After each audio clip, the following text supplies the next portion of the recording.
Hai, namaku Tiara Anjani. Usiaku 15 tahun, siswi kelas 10 di SMA Negeri 3 Bandung. Orang-orang bilang aku gadis yang mandiri, kuat, rajin belajar, bahkan cukup pintar untuk seumuranku. Tapi tidak banyak yang tahu bahwa di balik semua itu, ada banyak hal yang selama ini kupendam sendiri. Aku punya seorang kakak bernama Satria, usia 19 tahun. Kakakku ini adalah kebanggaan keluarga, cerdas, berprestasi, dan selalu bisa diandalkan. Dan jujur saja, sejak kecil aku terbiasa mengalah darinya. Bukan karena dipaksa, tapi karena aku sudah terbiasa merasa bahwa aku tidak sepenting dia. Tapi aku selalu berpikir, tidak apa-apa Tiara, yang penting keluarga bahagia. Dan aku tidak tahu bahwa hidupku sebentar lagi akan berubah total. Pagi itu, embun masih menggantung tipis di jendela kamarku. Cahaya matahari yang lembut masuk melalui celah gorden, menerpa meja belajarku yang penuh buku, catatan, dan kertas-kertas tugas yang belum sempat kurapikan. Bandung selalu memiliki caranya sendiri untuk menyapa. Dingin, tapi menenangkan. Sunyi, tapi juga penuh cerita. Aku duduk di depan cermin kecilku, mengikat rambut sambil menghela napas panjang. Entah kenapa, rasanya tubuhku sedikit lebih lemas dari biasanya. Tapi aku tidak ingin memikirkannya. Sudah beberapa minggu terakhir aku merasa seperti ini. Mudah capek, agak pusing, dan sering sesak. Tapi aku selalu meyakinkan diriku. Mungkin cuma kecapean belajar. Tiara kan harus mandiri, gak boleh ngerepotin siapapun. Tiba-tiba, suara ketukan pelan terdengar. Tok tok tok. Lalu suara yang sangat familiar. Rah, udah siap belum? Ayo buruan, nanti telat, Bunda bisa ngomel sepanjang hari, ujar Satria. Nada suaranya datar, khas kakakku, tapi ada sedikit gurauan di ujung kalimatnya. Aku menatap cermin untuk terakhir kali, tersenyum kecil, lalu mengambil tas. Iya kak, udah siap, sebentar, jawabku. Ketika ku buka pintu, kakakku berdiri sambil membawa helm di tangan kirinya. Rambutnya masih sedikit berantakan, seperti dia bangun terlalu cepat demi mengantarku. Padahal dia sudah kuliah, kegiatannya banyak. Tapi entah kenapa, sejak aku masuk SMA, ia jadi lebih sering antar jemputku. Mungkin karena rumah kami cukup jauh dari sekolah. Mungkin karena ayah berangkat pagi. Atau mungkin karena Bunda ingin memastikan aku tidak apa-apa. Aku berjalan di belakang kakakku menuju teras. Udara pagi kota Bandung benar-benar menusuk kulitku. Kakakku menyalakan motor, membiarkannya hangat dulu. Ketika ia menyerahkan helm padaku, ia menatapku sebentar. Kamu kelihatan pucat. Tadi malam belajar sampai jam berapa lagi? Tanya Satria. Aku hanya tersenyum. Enggak kok kak, cuma kurang tidur dikit, jawabku. Kamu tuh suka maksa diri. Anak SMA tuh nggak seberat itu juga kali, balas Satria. Aku ingin menjawab bahwa aku memang harus memaksa diriku, bahwa aku harus mandiri, harus kuat, harus bisa semua hal sendiri. Karena sejak kecil tanpa disuruh, aku terbiasa mengalah pada banyak hal.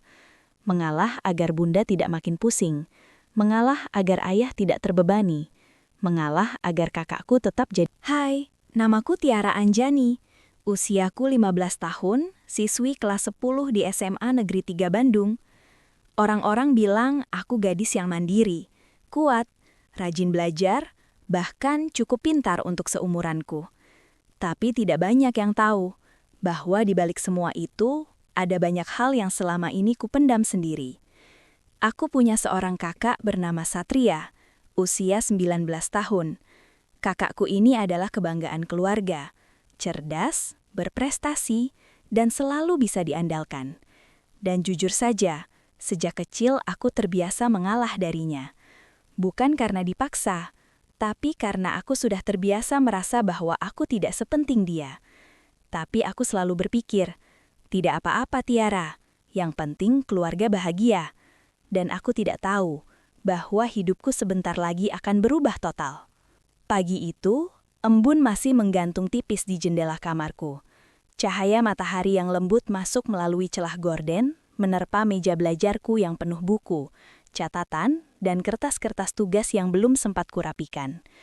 Bandung selalu memiliki caranya sendiri untuk menyapa. Dingin, tapi menenangkan. Sunyi, tapi juga penuh cerita. Aku duduk di depan cermin kecilku, mengikat rambut sambil menghela napas panjang. Entah kenapa, rasanya tubuhku sedikit lebih lemas dari biasanya. Tapi aku tidak ingin memikirkannya. Sudah beberapa minggu terakhir aku merasa seperti ini. Mudah capek, agak pusing, dan sering sesak. Tapi aku selalu meyakinkan diriku. Mungkin cuma kecapean belajar. Tiara kan harus mandiri, gak boleh ngerepotin siapapun. Tiba-tiba, suara ketukan pelan terdengar. Tok tok tok. Lalu suara yang sangat familiar. Rah, udah siap belum? Ayo buruan, nanti telat, Bunda bisa ngomel sepanjang hari. Ujar Satria. Nada suaranya datar, khas kakakku. Tapi ada sedikit gurauan di ujung kalimatnya. Aku menatap cermin untuk terakhir kali, tersenyum kecil, lalu mengambil tas. Iya kak, udah siap, sebentar, jawabku. Ketika ku buka pintu, kakakku berdiri sambil membawa helm di tangan kirinya. Rambutnya masih sedikit berantakan, seperti dia bangun terlalu cepat demi mengantarku. Padahal dia sudah kuliah, kegiatannya banyak. Tapi entah kenapa, sejak aku masuk SMA, ia jadi lebih sering antar jemputku. Mungkin karena rumah kami cukup jauh dari sekolah. Mungkin karena ayah berangkat pagi. Atau mungkin karena Bunda ingin memastikan aku tidak apa-apa. Aku berjalan di belakang kakakku menuju teras. Udara pagi kota Bandung benar-benar menusuk kulitku. Kakakku menyalakan motor, membiarkannya hangat dulu. Ketika ia menyerahkan helm padaku, ia menatapku sebentar. Kamu kelihatan pucat. Tadi malam belajar sampai jam berapa lagi? Tanya Satria. Aku hanya tersenyum. Enggak kok kak, cuma kurang tidur dikit, jawabku. Kamu tuh suka maksa diri. Anak SMA tuh nggak seberat itu juga kali, balas Satria. Aku ingin menjawab bahwa aku memang harus memaksa diriku, bahwa aku harus mandiri, harus kuat, harus bisa semua hal sendiri. Karena sejak kecil tanpa disuruh, aku terbiasa mengalah pada banyak hal. Mengalah agar Bunda tidak makin pusing, mengalah agar ayah tidak terbebani, mengalah agar kakakku tetap jadi kebanggaan keluarga. Tapi tentu saja aku tidak mengatakannya. Aku hanya menunduk sambil mengancingkan tali helm. Kami melaju melewati jalanan kota yang masih sepi. Hanya terdengar suara angin yang menerpa dan deru motor kakakku. Aku memeluk tas di dadaku, menatap punggung kakakku. Kami mungkin sering bertengkar kecil. Hal-hal sepele seperti rebutan charger, giliran mandi, atau siapa yang menghabiskan makanan Bunda di kulkas. Tapi di balik semua itu, ada rasa nyaman yang sulit dijelaskan ketika bersamanya di pagi seperti ini. Di sepanjang perjalanan, kakakku mulai bercerita tentang tugas kuliahnya yang numpuk, tentang dosennya yang galak, tentang temannya yang lucu, bahkan tentang rencana kegiatan kampus minggu depan. Ia bercerita seperti biasa, lancar, energik, penuh keyakinan. Dan aku seperti biasa, cuma mendengarkan. Aku sendiri tidak tahu sejak kapan aku berhenti bagi cerita. Mungkin karena setiap kali aku coba bicara, ada saja yang lebih penting. Terkadang Bunda sibuk dengan pekerjaan rumah atau konsentrasi mengurus kakakku. Terkadang ayah lelah pulang kerja. Terkadang kakakku juga punya urusannya sendiri. Dan akhirnya aku merasa, mungkin cerita Tiara memang tidak terlalu penting. Angin pagi makin dingin menusuk jaket tipisku. Bandung memang tidak pernah main-main dengan suhunya. Tapi entah kenapa, dingin itu terasa menenangkan. Membuatku bisa berpikir jernih mengenai banyak hal. Aku memperhatikan pepohonan yang berbaris sepanjang jalan. Matahari yang malu-malu muncul di balik gedung-gedung tinggi. Orang-orang yang mulai keluar rumah, memulai rutinitas mereka masing-masing. Dan di dalam hatiku ada suara kecil. Andai aku bisa cerita ke Kak Satria, andai aku bisa bilang kalau aku sering pusing akhir-akhir ini, kalau aku sering sesak, kalau aku sering merasa lemah tanpa alasan. Tapi bibirku tetap diam, karena aku tidak ingin merepotkan siapapun. Karena aku selalu merasa, aku hanya adik yang harus mengalah, yang harus kuat sendiri, yang harus bertahan tanpa membuat orang lain khawatir. Ketika motor berhenti di depan gerbang sekolahan, kakakku menoleh. Belajarnya yang benar. Kalau pulang nanti, kabarin Akak, kata Satria. Aku mengangguk sambil membuka helm. Iya kak, Makasih ya udah nganter, jawabku sambil mencium punggung tangan kakakku. Kakakku tersenyum tipis, senyum yang jarang muncul. Ya elah, kamu mah adik kakak, masa nggak diantarin? Balas Satria sambil tersenyum. Lalu ia melaju pergi. Aku berdiri beberapa detik, memandangi jalan yang baru saja kutempuh. Ada sesuatu yang menyesak di dadaku, tapi aku tidak tahu itu apa. Apakah itu perasaan lelah yang sudah lama kupendam? Atau firasat buruk tentang apa yang akan terjadi padaku? Atau mungkin hanya rasa ingin diperhatikan yang selama ini kubungkam? Aku menarik napas panjang. Hari sekolah dimulai. Aku melangkah masuk, mencoba tersenyum biasa, tanpa tahu bahwa hari ini adalah awal dari segalanya. Begitu langkahku memasuki halaman sekolah, udara pagi tiba-tiba berubah. Hiruk-pikuk anak-anak yang baru datang, suara tawa dari kejauhan, dan aroma khas kantin yang mulai dibuka membuat suasana terasa hangat. Meski tubuhku masih terasa sedikit lemas, melihat keramaian itu membuatku tersenyum kecil. Di antara banyaknya siswa yang berseliweran, aku langsung melihat dua sosok yang tidak asing. Dua orang yang selalu menjadi pusat energiku setiap hari. Rara dan Niken. Dari depan kelas, mereka melambai-lambai histeris seperti melihat idolanya sendiri. "Tiara, cepat sini. Kita kan mau nyontek PR PPKN kamu," teriak Rara sambil memelukku. "Ayo keburu Bu Mira datang. Kalau beliau udah muncul, tamat riwalit kita," ujar Niken sambil menarik tangan kami. Aku otomatis tertawa kecil. Ya Tuhan, kenapa ya mereka selalu dramatis? Tapi justru karena itulah aku merasa punya tempat. Punya ruang di mana aku bisa bernapas tanpa harus mengalah. Aku mempercepat langkah, menghampiri mereka. "Kalian tuh ya, PR gak pernah beres kalau bukan aku yang ingetin," balasku. "Ya makanya kamu jangan sakit-sakit, kita butuh kamu," timpal Rara dengan wajah cemberut. Kami bertiga tertawa bersamaan. Tawa yang sederhana tapi mampu meruntuhkan beban yang selama ini diam-diam kupikul. Rara adalah tipe teman yang cerewet, penuh energi, suka membuat orang kesal tapi juga bikin semua orang ketawa. Aku sering bilang, kalau Rara tinggal di rumahku, mungkin Bunda sudah pusing 7 keliling karena tidak ada 1 menit pun yang sunyi. Sedangkan Niken adalah kebalikannya. Tenang, kalem, tapi pikiran dan ucapannya selalu tajam.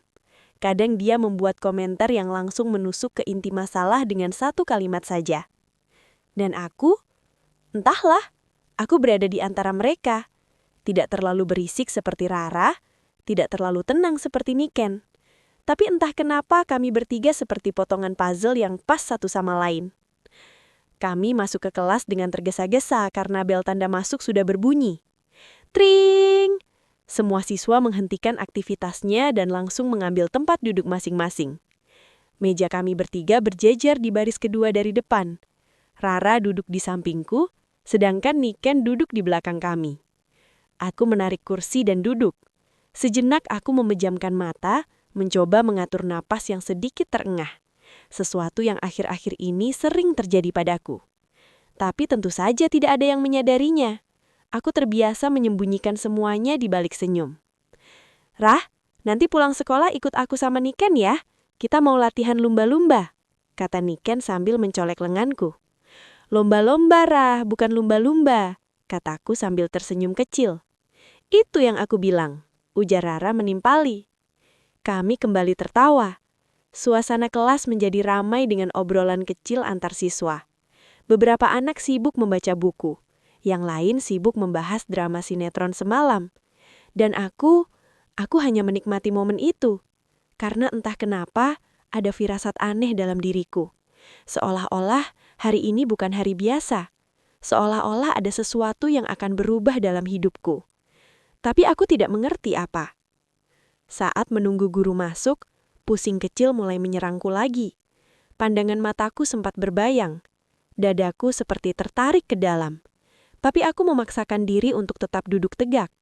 Niken yang biasanya peka memperhatikan wajahku. "Tiara, kamu nggak apa-apa?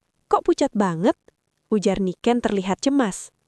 Aku menoleh cepat, memaksakan senyum. Enggak kok, cuma tadi sarapan sedikit, kataku. Tuh kan, kamu tuh bisa mati kalau nggak makan pagi, ujar Rara terlihat panik. Aku masih hidup kok, kataku menenangkan mereka. Aku mencoba bercanda, padahal detak jantungku terasa tidak stabil. Rara akhirnya sibuk sendiri merapikan buku. Niken kembali menunduk mengerjakan PR dadakan. Dan aku menarik napas panjang lagi. Gak apa-apa Tiara, kamu kuat. Kamu harus kuat. Kalimat itu sudah seperti doa yang kuucapkan setiap hari.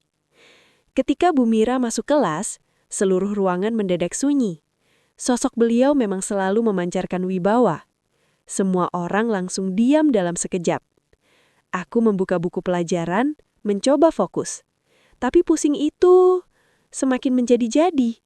Namun aku tetap diam, karena sejak kecil aku sudah terbiasa menahan banyak hal sendirian. Rara sempat berbisik pelan. Setelah pelajaran, kita ke kantin bareng ya? Iya, kataku jawab sambil tersenyum lemah. Senyum yang bahkan aku sendiri merasa tidak nyata. Dan tanpa kami sadari, pelajaran pertama hari itu bukan hanya tentang materi sekolah, tapi tentang takdir yang diam-diam sudah menunggu di tikungan waktu. Hari itu tampak seperti hari biasa, tapi sebenarnya tidak. Karena beberapa jam setelah ini, hidupku akan berubah selamanya. Jam istirahat seharusnya jadi waktu paling ringan di skala.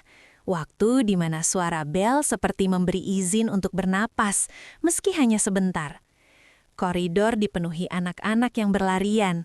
Beberapa tertawa, beberapa mengeluh soal PR. Dan aku hanya berjalan pelan bersama Rara dan Sinta menuju kantin, seperti rutinitas yang selalu kami jalani sejak kelas 10. Aku masih berusaha menata napas setelah pelajaran matematika yang membuat kepalaku terasa penuh. Nanti aku mau beli es jeruk, kataku sambil tersenyum kecil, agar mereka tidak curiga. Padahal sejak pagi, tubuhku terasa aneh, ringan tapi berat, kepala berdenyut tapi dingin, seperti ada sesuatu yang tidak beres bergerak pelan di balik kulitku. Rara, yang paling peka di antara kami, menatapku cepat. Rah, kamu gak apa-apa? Dari tadi kok diam banget? Aku menggeleng, memaksa bibirku tersenyum. Cuma capek, gak apa-apa. Kami melangkah lagi.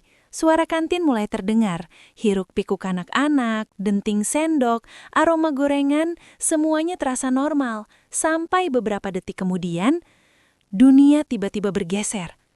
Bukan hanya bergeser. Dunia mulai berputar. Langkahku goyah, badanku seperti kehilangan bobot, seperti lantai di bawahku mendadak berubah menjadi air yang beriak tanpa arah. Aku merasakan getaran di telapak tangan, lalu sensasi dingin menjalar dari pergelangan menuju bahu. Apa? Gumamku lirih. Cahaya dari lampu-lampu koridor memanjang, kemudian mengecil, lalu memanjang lagi.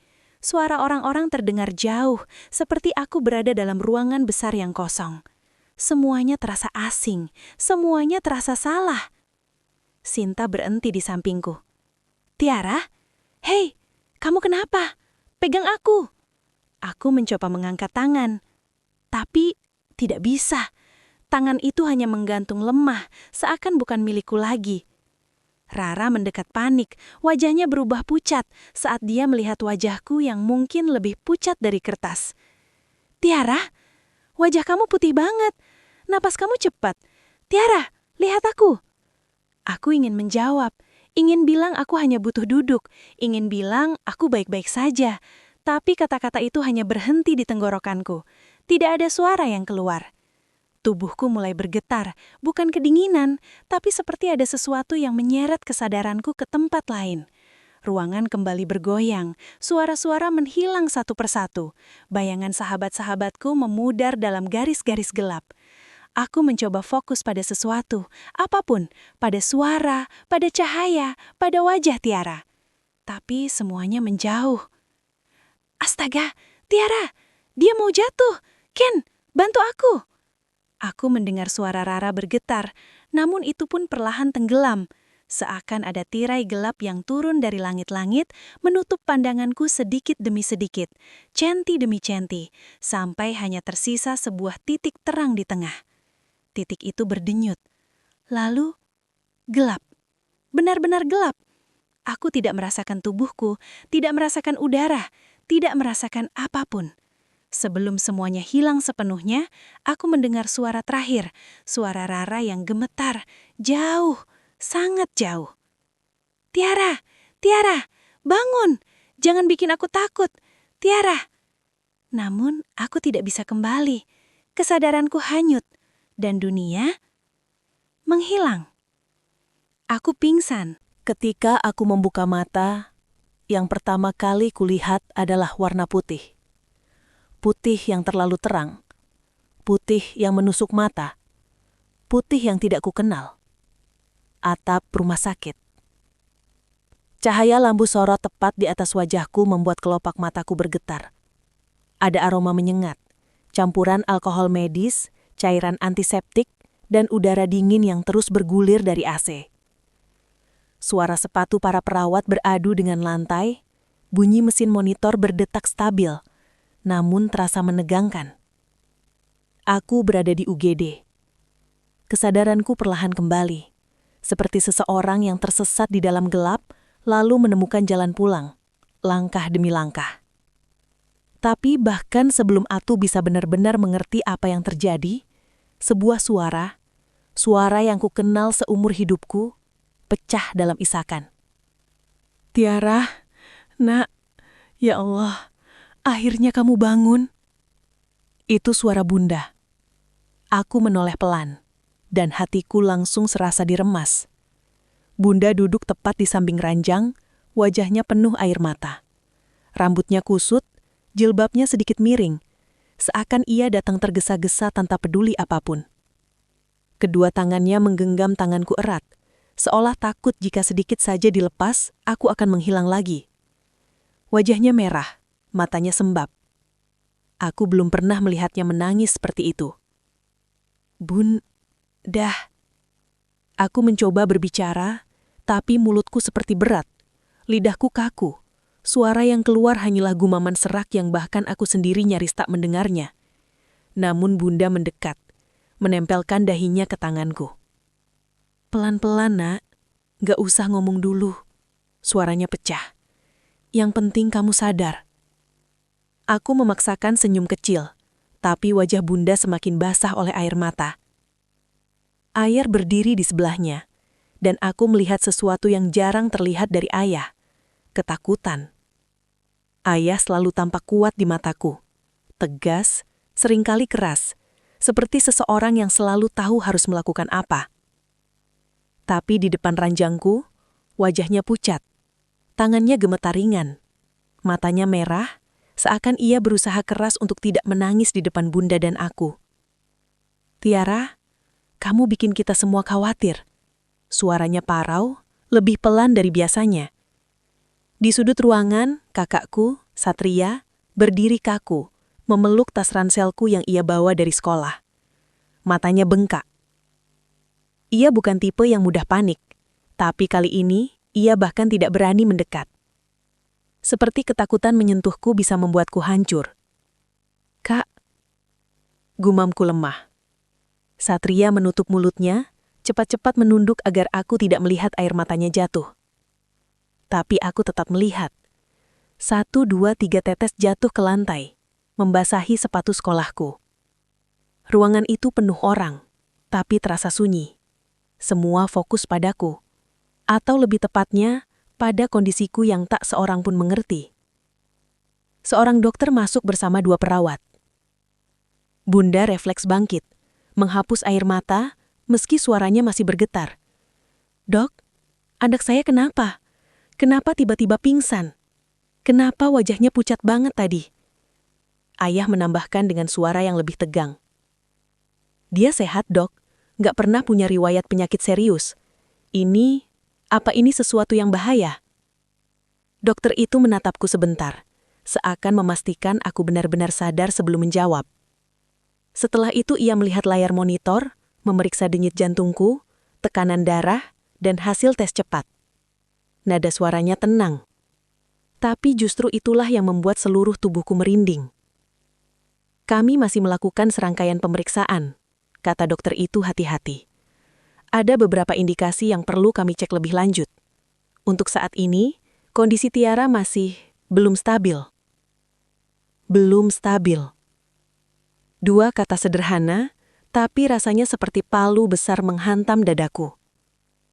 Bunda langsung menangis lagi, menutupi mulutnya dengan tangan. Ayah menggenggam tinjunya, rahangnya mengeras. Kirana menunduk lebih dalam, bahunya bergetar. Aku ingin mengatakan bahwa aku baik-baik saja, bahwa mereka tidak perlu khawatir, bahwa aku hanya pingsan biasa, tapi aku tidak bisa, karena tubuhku sendiri terasa aneh. Kepalaku berat, nafas terasa pendek, dan ada sensasi dingin menjalar pelan di sepanjang tulang belakangku. Seperti sesuatu sedang berjalan di dalamku. Aku menatap langit-langit, mencoba mengatur nafas. Kenapa aku di sini? Tanyaku pelan, hampir seperti bisikan. Bunda mengusap rambutku, suaranya pecah lagi. Kamu pingsan di sekolah, Nak. Mereka bilang kamu tiba-tiba jatuh, tanpa sebab. Kamu nggak bangun-bangun. Bunda kira ia tidak bisa meneruskan. Ayah menambahkan dengan suara tegang. Kepala sekolah langsung telepon kami. Katanya kamu sempat tidak merespon apapun. Mereka takut terjadi sesuatu yang serius. Aku menelan ludah, tenggorokanku kering. Serius seperti apa? Tidak ada yang jawab. Karena kenyataannya, tidak ada yang tahu. Belum. Yang mereka tahu hanyalah kenyataan pahit bahwa anak perempuan mereka yang sehat, ceria dan jarang sakit, kini terbaring di UGD dengan tubuh yang tidak mau bekerja sebagaimana mestinya. Tidak ada yang menduga bahwa apa yang terjadi padaku bukan sekedar pingsan. Dan betapa aku berharap penyebabnya hanya sesuatu yang sederhana. Namun takdir sudah menyiapkan hal lain. Sesuatu yang jauh lebih gelap, jauh lebih menakutkan. Sesuatu yang akan mengubah hidupku dan hidup keluargaku. Selamanya. Setelah berjam-jam terbaring di UGD, diinfus, ditusuk jarum berkali-kali, diselimuti aroma obat yang menusuk hidung, perawat akhirnya memindahkanku ke ruang VIP. Mereka bilang supaya aku lebih nyaman dan lebih mudah dipantau. Tapi bagiku, ruangan itu justru terasa menyeramkan. Lampunya terlalu tenang, dindingnya terlalu putih, suara monitor detak jantungku terlalu jelas, seakan ruangan itu tahu bahwa ada sesuatu yang tidak beres di tubuhku. Bunda duduk di sampingku sambil terus mengelus rambutku, berusaha tersenyum padahal matanya merah. Ayah duduk di kursi dekat jendela tapi gelisah, tangannya tak berhenti mengetuk kaki. Wajahnya sulit menyembunyikan kecemasan. Dan kakakku, Satria, berdiri di dekat pintu. Biasanya ia cerewet, selalu punya komentar. Tapi sore itu, ia diam, sangat diam. Tatapannya hanya tertuju padaku, penuh rasa takut yang berusaha ia sembunyikan di balik ekspresi kakak sulung yang seharusnya kuat. Tidak lama kemudian, seorang perawat mengetuk pintu. Bu Aryani, Pak Handoko, Dr. Budiman ingin berbicara dengan Bapak dan Ibu mengenai hasil pemeriksaan Tiara. Bunda langsung bangkit. Ayah menarik napas panjang dan menepuk pundakku sebentar. Mereka berjalan keluar, mengikuti perawat menuju ruangan kaca di lorong. Aku memiringkan tubuh sedikit, melihat melalui celah pintu yang tidak tertutup rapat. Aku tidak mendengar suaranya, tapi aku melihat semuanya. Di balik kaca buram itu, Dr. Budiman duduk berhadapan dengan kedua orang tuaku. Ia membuka map hasil tes, menunjuk beberapa angka. Wajahnya serius, bukan wajah yang biasanya dipakai dokter untuk hal ringan. Bunda langsung mengangkat tangan menutupi mulutnya. Tubuhnya gemetar. Ayah menunduk menyentuh dahinya dengan tangan, seolah dunia tiba-tiba menjadi terlalu berat. Dokter menepuk bahu ayah, Gerakan yang tidak pernah kulihat dari dokter kecuali situasinya sangat, sangat berat. Jantungku turun ke perut, tenggorokanku kering. Ada apa? Bisikku pelan pada diriku sendiri. Aku mencoba bangkit untuk melihat lebih jelas, tapi infus menarik tanganku. Di saat itu, aku merasa hidupku berubah tanpa aku tahu kemana. Beberapa menit setelahnya, Bunda dan Ayah kembali ke kamar. Bunda masuk lebih dulu, wajahnya sembab. Ia tersenyum, tapi senyumnya patah di ujungnya. Ayah menyusul, tapi wajahnya begitu tegang. Satria masuk terakhir, dan untuk pertama kalinya dalam hidupku, aku melihat matanya merah. Ia tidak menangis, tapi jelas ia habis menahan tangis. "Ada apa?" tanyaku dengan suara yang nyaris pecah. "Kenapa kalian kayak gitu? Aku sakit apa?" Tidak ada yang menjawab. Bunda duduk di sampingku menggenggam tanganku erat. "Sayang, fokus istirahat dulu ya. Nanti semuanya akan dijelasin pelan-pelan." Ayah hanya mengangguk kecil tapi tidak berani menatap mataku terlalu lama. Satria hanya berdiri beberapa langkah dari ranjangku. Tangannya mengepal, rahangnya mengeras. Ia terlihat seperti ingin memelukku, tapi juga seperti ingin menghancurkan tembok karena marah pada sesuatu yang belum ia katakan. Dan diam mereka, diam itulah yang membuatku semakin takut. Kemudian, Dokter Budiman masuk. Dengan langkah sangat pelan, seolah takut mengusik suasana. Ia duduk di kursi sebelah ranjangku. "Tiara, bagaimana? Masih pusing?" tanyanya lembut. "Sedikit, Dok." Aku menelan ludah. "Tapi, aku mau tahu, hasil tesnya, aku sakit apa?" Dokter menukar tatapan dengan Ayah dan Bunda. Mereka hanya mengangguk kecil, bukan tanda untuk mengatakan semuanya, tapi tanda untuk memberi penjelasan paling ringan. Dokter meraih grafik hasil darahku. "Dari pemeriksaan awal, kondisi sel darah putih dan merahmu mengalami penurunan signifikan. Itu sebabnya kamu mudah lemas, pucat, dan pingsan." Aku mengerutkan alis. "Penurunan sel darah? Maksudnya anemia?" Dokter tersenyum tipis, senyum yang tidak meyakinkan. "Mirip, tapi bukan anemia biasa. Ada beberapa hal yang perlu kami pastikan lagi. Karena itu, kamu perlu menjalani beberapa pemeriksaan lanjutan. Yang penting, kamu istirahat dulu dan tetap semangat ya." Aku tercekak. Bunda menunduk, menggenggam bibirnya hingga hampir berdarah. Ayah memijat pelipisnya, menghela napas panjang. Satria menutup wajahnya sebentar, lalu berpaling ke dinding, tidak sanggup melihatku. Aku ingin bertanya banyak hal. Aku ingin memaksa mereka jujur. Tapi ketika aku membuka mulut, tidak ada suara yang keluar.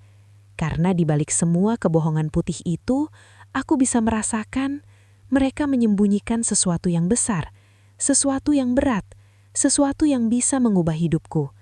Dan untuk pertama kalinya sejak aku bangun di rumah sakit, aku benar-benar takut. Hari-hari berikutnya berlalu dengan lambat. Terlalu lambat, seakan waktu di rumah sakit memiliki caranya sendiri untuk menyiksa. Aku dirawat total 10 hari. 10 hari yang terasa seperti 1 bulan penuh kecemasan, ketidakpastian, dan ketakutan yang tidak pernah benar-benar hilang dari benakku. Setiap pagi, suster masuk membawa tray obat dan termometer. Setiap malam, mesin infus berdetak pelan. Ritme yang selalu mengingatkanku bahwa tubuhku tidak lagi sama seperti dulu.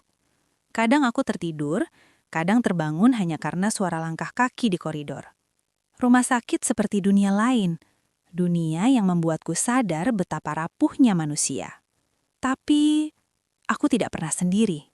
Satria, kakakku, yang biasanya cuek, sok kuat, dan jarang sekali peka, berubah. Ia datang setiap hari, bahkan ketika kuliahnya sedang padat. Ia duduk di sofa kecil di sudut kamar VIP-ku sambil membuka laptop, pura-pura mengerjakan tugas, tapi aku tahu matanya selalu melirik ke arahku setiap 5 menit sekali. Satria sering membawa hal-hal kecil yang membuatku tersenyum. Buku gambar yang dulu sering kupakai saat kecil, roti bakar favoritku dari kafe dekat rumah, earphone untuk mendengarkan lagu bareng, bahkan boneka beruang kecil yang dulu selalu ia ejek sebagai mainan anak kecil. Tapi yang paling membuatku terharu adalah saat ia mengusap kepalaku pelan, mencoba bersikap biasa, padahal hatinya jelas berantakan. Satria pernah duduk di samping randangku ketika ia mengira aku tertidur. Kudengar ia berbisik lirih, nyaris tak terdengar. "Di, jangan sakit lagi ya. Kakak nggak kuat lihat kamu kayak gini." Aku ingin menjawab. Aku ingin menenangkan dia. Aku ingin bilang aku baik-baik saja. Tapi saat itu, aku justru berpura-pura tetap tidur. Tidak ingin membuatnya semakin khawatir. Selain Satria, sahabat-sahabatku, Rara, Niken, dan Saka datang hampir setiap hari setelah pulang sekolah. Rara selalu membawa cerita paling heboh. Ia bercerita tentang guru matematika yang jatuh dari kursi, atau tentang teman kelas yang salah jawab pertanyaan hingga membuat satu kelas tertawa. Nada suaranya begitu hidup, seperti ia ingin memastikan aku tidak merasakan sepi sedikitpun. Niken, sahabat paling halus dan paling sensitif, diam-diam membawa mainan slime, novel ringan, dan camilan sehat. Ia selalu duduk paling dekat denganku, memijat tanganku pelan, kadang ia menangis diam-diam, lalu cepat-cepat menghapusnya. "Tiara harus cepat sembuh ya, kelas kita nggak rame kalau kamu nggak ada," katanya suatu hari sambil tersenyum paksa.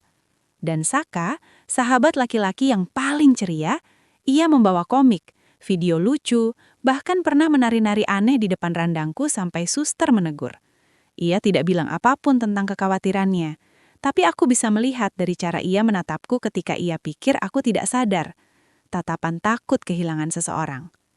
Mereka bertiga berusaha menghapus rasa sakit dengan tawa, dan meski tubuhku lemah, hatiku terus dihangatkan oleh kehadiran mereka. Setiap malam, saat semua pergi dan ruangan menjadi sepi, baru aku menyadari kenyataan pahit itu. Aku mendengar suara bunda menangis di kamar mandi. Ayah berbicara lirih di telepon. Suaranya berat dan putus asa. Satria duduk memandangi televisi yang tidak ia tonton. Semua orang ketakutan. Dan aku pun begitu. Tapi tidak ada yang berani mengatakannya. Pagi itu, Dokter Budiman datang dengan wajah lebih bersahabat dari sebelumnya. "Kalau keadaan stabil seperti ini, mungkin Tiara sudah bisa pulang hari ini," katanya sambil tersenyum lembut. Bunda langsung menghela nafas lega. Ayah memejamkan mata dan menggenggam tanganku. Satria menepuk bahuku ringan, mencoba menghibur meski matanya masih penuh kekhawatiran.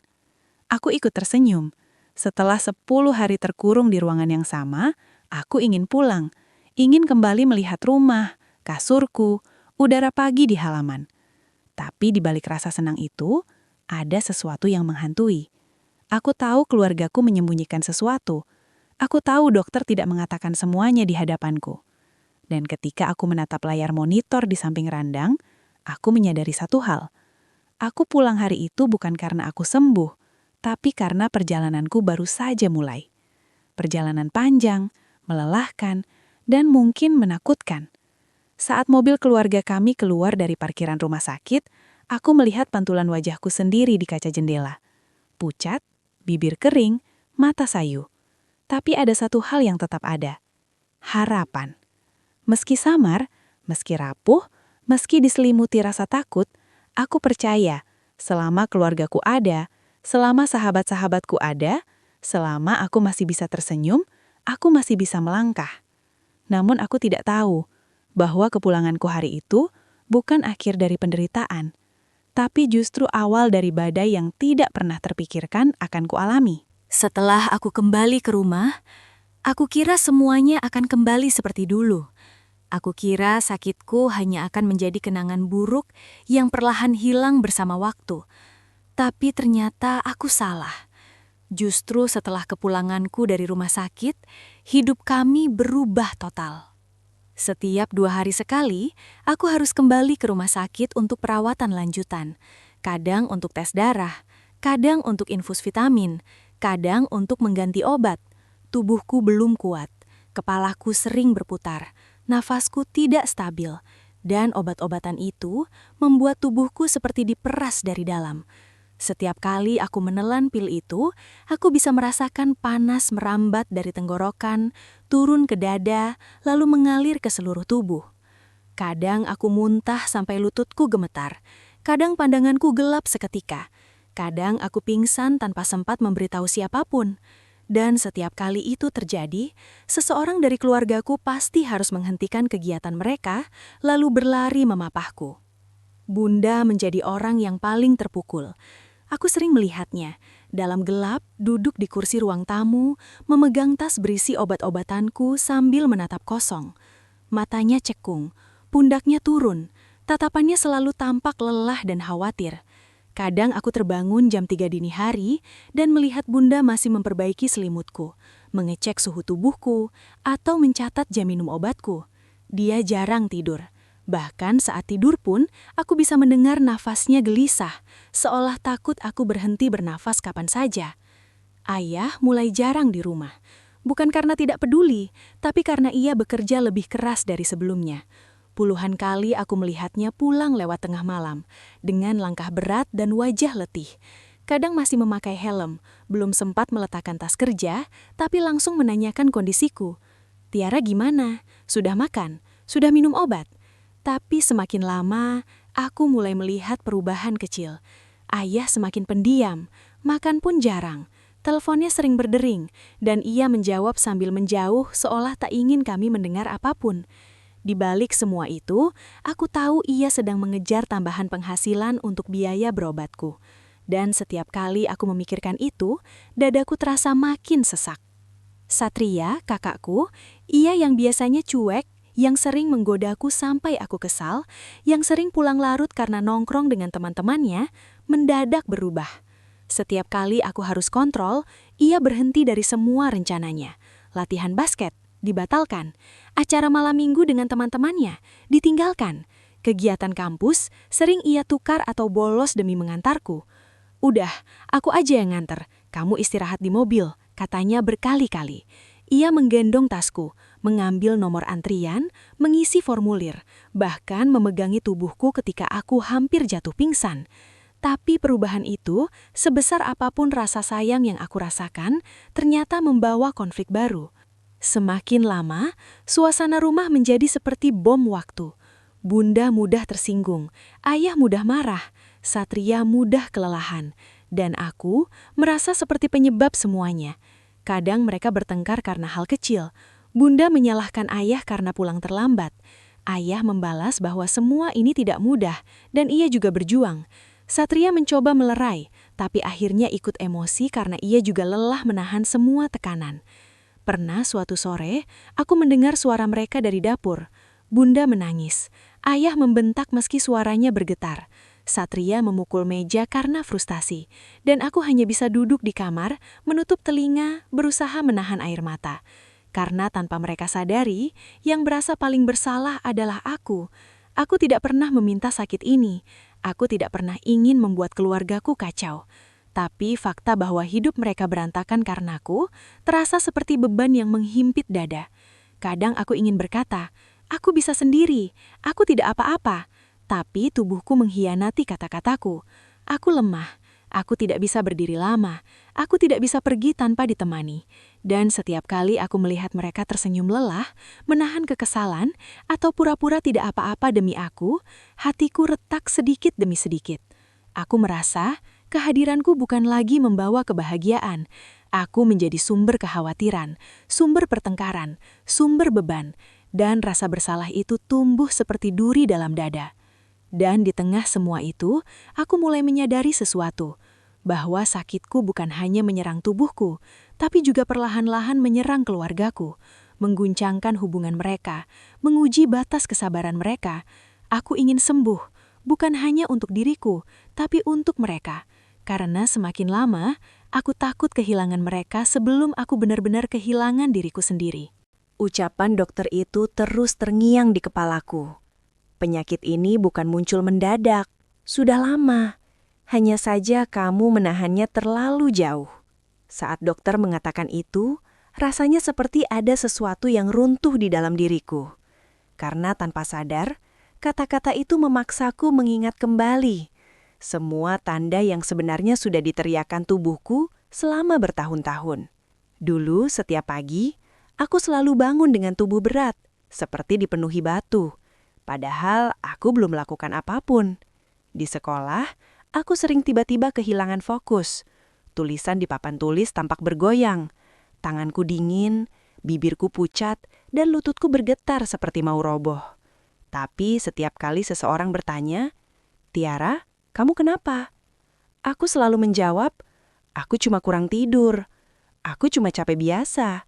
Aku kuat." Padahal dalam hati aku tahu, bukan itu jawabannya. Ada masa ketika jantungku berdebar sangat cepat tanpa alasan. Seolah ada yang menabuh jendrang di dalam dadaku, memukulnya tanpa jeda. Kadang aku harus memegang dada agar bisa bernapas. Kadang aku harus duduk di lantai karena pandanganku mulai kabur. Pernah aku hampir jatuh di tangga sekolah. Pernah aku terdiam di toilet karena tidak bisa berdiri tegak. Tapi tetap saja, aku memilih diam. Karena dalam pikiranku, jangan merepotkan siapapun, jangan buat orang khawatir. Kamu harus kuat, Tiara. Kepalaku sering terasa seperti diguncang dari dalam.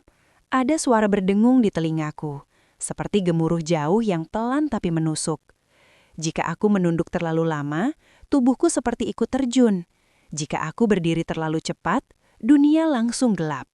Ada kalanya aku berjalan di lorong sekolah, dan tiba-tiba semua suara menghilang, berganti dengan hening yang menakutkan. Dan beberapa detik kemudian, pandanganku memutih, tubuhku lunglai, dan aku kehilangan kesadaran. Tapi entah bagaimana, setiap kali sadar, aku selalu memaksa diri bangun. Menepis debu dari rok sekolah, mencuci muka, lalu kembali seperti tidak terjadi apa-apa. Bukan karena aku tidak tahu tubuhku bermasalah, bukan karena aku tidak merasakan sakit itu. Aku menyembunyikannya, karena aku takut. Sejak kecil, aku terbiasa melihat Bunda sibuk mengurus Satria. Jadwal sekolahnya, latihan basketnya, prestasinya, kuliahnya nanti, segala hal yang dianggap penting. Aku bukan tidak disayang, tapi aku belajar sejak kecil bahwa untuk mendapatkan perhatian, aku harus baik-baik saja, harus mandiri, harus tidak menambah beban. Aku terbiasa berkata dalam hati, "Tiara, kamu anak yang kuat, kamu harus mengalah. Jangan bikin Bunda repot, jangan buat Ayah tambah pusing. Satria sudah cukup membuat Bunda sibuk, kamu jangan ikut-ikutan." Dan tanpa sadar, kalimat-kalimat itu berubah menjadi jerat. Aku ingat jelas suatu malam ketika aku masih SMP. Aku demam tinggi, tubuhku gemetar, dan aku muntah beberapa kali. Tapi aku tidak berani mengetuk pintu kamar Bunda. Bukan karena Bunda jahat, tapi karena aku tahu Bunda sedang mempersiapkan presentasi besar untuk pekerjaan besok. Aku tahu Bunda sudah stres seharian. Sementara itu Satria sedang latihan basket dan Ayah lembur. Jadi aku memeluk lututku sendiri di kasur, menarik selimut sampai leher, dan berkata, "Nanti juga sembuh, harus sembuh, jangan ganggu siapa-siapa." Keesokan paginya, aku bangun dengan tubuh masih lemah, tapi aku pura-pura ceria saat sarapan. Itu bukan pertama kali, dan ternyata itu juga bukan yang terakhir. Sikap seperti itulah yang akhirnya menjadi kebiasaan, kebiasaan yang perlahan membunuh bagian lain dari diriku. Kemampuanku untuk meminta tolong. Aku kuat atau aku berpura-pura kuat? Ketika dokter bilang penyakitku sudah berkembang sejak lama, aku merasa tertampar. Karena aku sadar, tubuhku sebenarnya sudah berteriak sejak dulu. Tapi aku bungkamkan. Aku paksa dia diam. Aku paksa dia bekerja lebih keras, hanya agar aku tidak menyusahkan siapapun. Aku ingin keluarga bahagia. Aku ingin Bunda tidak stres. Aku ingin Ayah tidak khawatir. Aku ingin Satria bisa hidup bebas tanpa harus mengurus adiknya yang lemah. Jadi aku menipu semua orang, termasuk diriku sendiri. Dan kini, harga dari semua itu harus kubayar. Jika saja aku tidak menahan sakit itu, jika saja aku berani bicara lebih awal, jika saja aku tidak terus berpura-pura kuat, mungkin semuanya tak akan separah ini. Mungkin aku tidak akan sering pingsan. Mungkin aku tidak akan membuat keluargaku berantakan seperti sekarang. Kesadaran itu menamparku begitu keras sampai aku bertanya pada diriku sendiri. Sejak kapan mengalah berarti mengorbankan diriku sendiri? Sejak kapan tidak merepotkan orang lain berarti menyiksa tubuhku sendiri? Dan yang paling menyakitkan, kenapa harus menunggu aku roboh, baru semua orang menyadari bahwa selama ini aku tidak baik-baik saja. Malam itu, aku terbaring di tempat tidurku, memandangi langit-langit kamar yang remang. Lampu tidur berwarna kekuningan memantulkan bayanganku di dinding, membuat ruangan terasa lebih sunyi dari biasanya. Aku mencoba memejamkan mata, memaksa tubuhku beristirahat. Tapi nafasku terasa berat. Dadaku seperti dipenuhi sesuatu yang membuatku sulit bernafas. Mungkin obat, mungkin ketakutan, atau mungkin karena hatiku terlalu penuh. Dan di tengah keheningan itu, aku mendengar suara. Pelan, patah, tertahan. Suara yang sangat kukenal. Isak Bunda. Aku membuka mata perlahan. Suara itu tidak berasal dari kamarku, tapi dari ruang keluarga yang jaraknya hanya beberapa langkah dari pintu. Aku merasa naluriku menarikku untuk bangun, tapi tubuhku terlalu lemah. Jadi aku hanya menoleh ke arah pintu, mendengarkan. Isak itu semakin jelas, dalam, tercepat. Seperti seseorang yang sedang menahan luka yang terlalu besar untuk dipikul sendirian. Aku menahan nafas. Hatiku berdebar. Karena selama hidupku, aku jarang sekali mendengar Bunda menangis seperti itu. Pelan-pelan, suara Ayoh terdengar. Tenang, lembut, berusaha menenangkan. Tapi suara Bunda justru pecah lebih keras. "Handoko, aku ibu yang gagal," ujar Bunda sambil terisak. Aku membeku. Jantungku seperti diremas dari dalam. Selama ini aku terlalu sibuk dengan banyak hal. Aku fokus pada pekerjaan, pada kuliah dan kegiatan satria, pada semua hal yang membuatku merasa menjadi ibu yang baik. Ujar Bunda dengan pandangan menerawang. Tapi Tiara, dia sakit selama ini. Aku bahkan tidak menyadarinya. Aku bahkan tidak melihat tanda-tandanya. Isak Bunda terdengar semakin mendalam. "Handoko, aku ibu yang buruk. Aku tidak pantas jadi ibunya." Suara Bunda bergetar seperti robekan kertas basah. Aku melihat bayangan di luar pintu.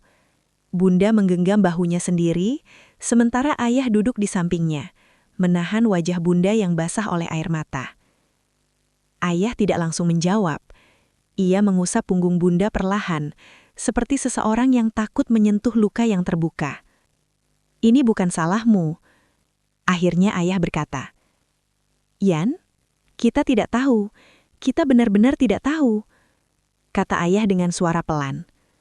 "Aku ibu, Handoko. Seharusnya aku yang paling mengerti kondisi anakku. Seharusnya aku tahu kapan dia kesakitan, kapan dia pura-pura kuat, kapan dia butuh aku," kata Bunda sambil menggelengkan kepala keras. Aku menggigit bibirku sampai terasa asin.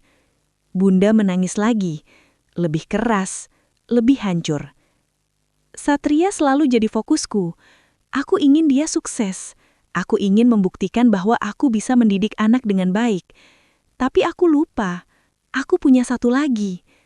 Suaranya Bunda pecah. Tubuhku ikut gemetar. "Aku lupa memperhatikan Tiara," kata Bunda sambil terisak menahan tangis. "Yan, tolong, jangan salahkan dirimu sendiri," ujar Ayah sambil memeluk dan menahan tubuh Bunda yang mulai tersungkur. Tapi Bunda masih terisak kuat, seperti luka yang bertahun-tahun ditahan hari itu pecah. Aku tidak tahu kapan tepatnya air mataku jatuh. Mungkin saat Bunda menyebut namaku dengan suara penuh penyesalan. Mungkin saat beliau mengatakan dirinya ibu yang gagal. Atau mungkin saat aku sadar, selama ini aku diam bukan karena aku kuat, tapi karena aku takut tidak dianggap penting. Aku menarik selimutku ke dada.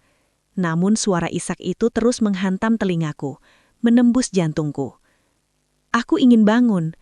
Aku ingin meraih Bunda. Aku ingin bilang, "Bunda nggak salah. Tiara baik-baik saja." Tapi aku tidak bisa. Tubuhku terlalu lemah. Sementara hatiku terlalu penuh untuk menahan semuanya. Aku menutup mulutku dengan punggung tangan agar suara tangisku tidak terdengar. Aku tidak mau menambah beban mereka. Aku tidak mau membuat Bunda semakin hancur. Tapi malam itu, untuk pertama kalinya sejak aku sakit, aku merasa mungkin selama ini aku terlalu berusaha terlihat kuat. Sampai semua orang lupa bahwa aku juga butuh dipeluk. Butuh dilihat. Butuh dicintai tanpa syarat. Di antara desah nafasku yang berat, sebuah kalimat muncul di hatiku seperti bisikan kecil. Aku hanya ingin diperhatikan. Sekali saja. Bukan diperhatikan karena aku sakit. Bukan karena aku pingsan. Bukan karena kondisiku kritis. Tapi diperhatikan sebagai anak. Sebagai Tiara. Sebagai seseorang yang juga butuh disayangi, sama seperti Satria. Aku memejamkan mataku, membiarkan air mata terakhir jatuh perlahan ke bantal. Malam itu, tanpa mereka tahu, isak Bunda dan tangisku bercampur dalam keheningan rumah yang mulai retak. Dan untuk pertama kalinya, aku mulai bertanya dalam hati, apakah penyakitku ini akan membuat kami semakin dekat, atau justru menghancurkan keluarga kecil kami?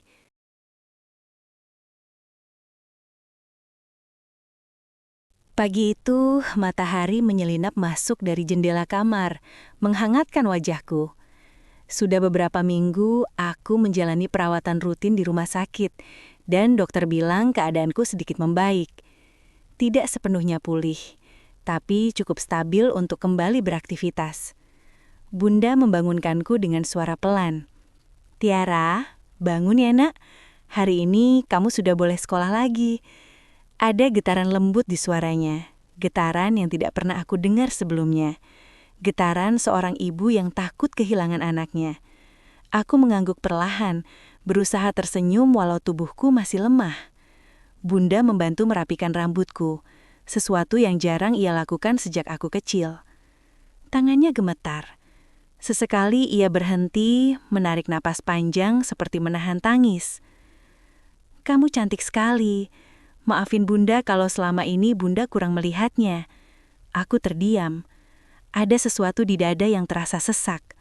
Aku ingin memeluk Bunda, tapi aku takut. Takut kalau pelukan itu justru membuat kami berdua hancur.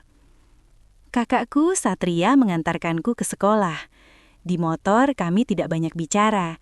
Bukan karena canggung, tapi karena kami sama-sama berusaha menenangkan hati masing-masing.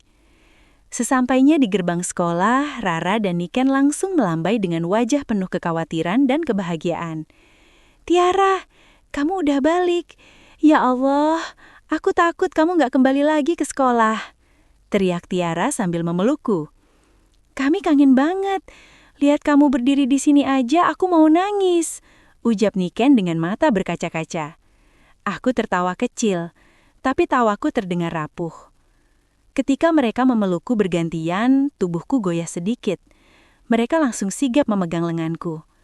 Aku mencoba tertawa lagi, tapi di balik senyumku ada rasa takut.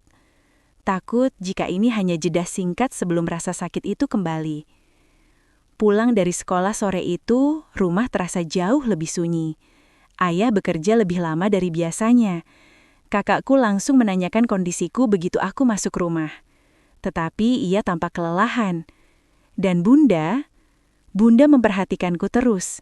Matanya mengikuti setiap gerakanku, setiap batu kecilku, setiap langkahku yang sedikit goyah. Aku masuk kamar untuk mengganti baju. Saat aku menoleh ke pintu, Bunda masih berdiri di sana. "Bun, kenapa lihat Tiara terus?" ujarku. Bunda tersenyum, tapi itu senyum yang getir. Senyum seseorang yang menyembunyikan gunung rasa bersalah. "Bunda cuma memastikan kamu baik-baik saja," jawab Bunda dengan membelai rambutku. Aku tertawa kecil, tapi hatiku retak. Sejak aku sakit, hubungan kami berubah. Bunda menjadi sangat perhatian, terlalu takut, terlalu khawatir. Kadang terasa seperti beliau sedang berusaha menebus semua kesalahan masa lalu dalam waktu yang terlalu singkat. Malam itu, saat aku sedang menata buku-buku sekolah, Bunda masuk tanpa mengetuk. Wajahnya pucat. Matanya sembab seperti habis menangis berjam-jam. Ia duduk di tepi tempat tidurku, dan menggenggam tanganku dengan erat. "Tiara, boleh Bunda bicara?" ujaknya dengan suara bergetar. Aku mengangguk. Bunda mengambil napas panjang, napas yang pecah di tengah-tengah, seperti orang yang lelah menahan air mata. Bunda menyesal. Bunda benar-benar menyesal." Aku menatapnya, bingung. "Selama ini Bunda lebih sibuk memperhatikan kakakmu, karena Bunda ingin dia berhasil, ingin dia membanggakan keluarga. Tapi Bunda lupa. Bunda lupa bahwa kamu juga butuh diperhatikan. Kamu juga butuh disayang. Bunda buta, Tiara. Bunda buta sampai nggak lihat kamu sakit." Suaranya pecah. Beliau menutup wajahnya dengan tangan. Aku menahan napas. Dadaku seperti diremas dari dalam. "Bunda, jangan bilang begitu. Tiara nggak pernah marah," ujarku sambil menatap wajah Bunda. Bunda mengeleng. "Kamu terlalu baik, terlalu sering mengalah, terlalu sering diam kalau sakit.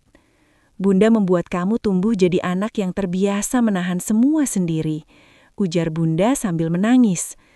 Tanganku bergetar.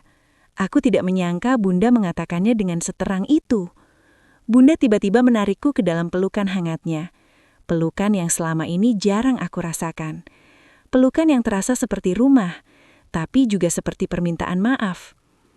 "Maafin Bunda, kalau waktu tidak bisa diputar kembali, setidaknya izinkan Bunda memperbaiki semua yang tersisa." Aku memeluk Bunda kembali. Tubuhnya bergetar. Tubuhku pun ikut bergetar.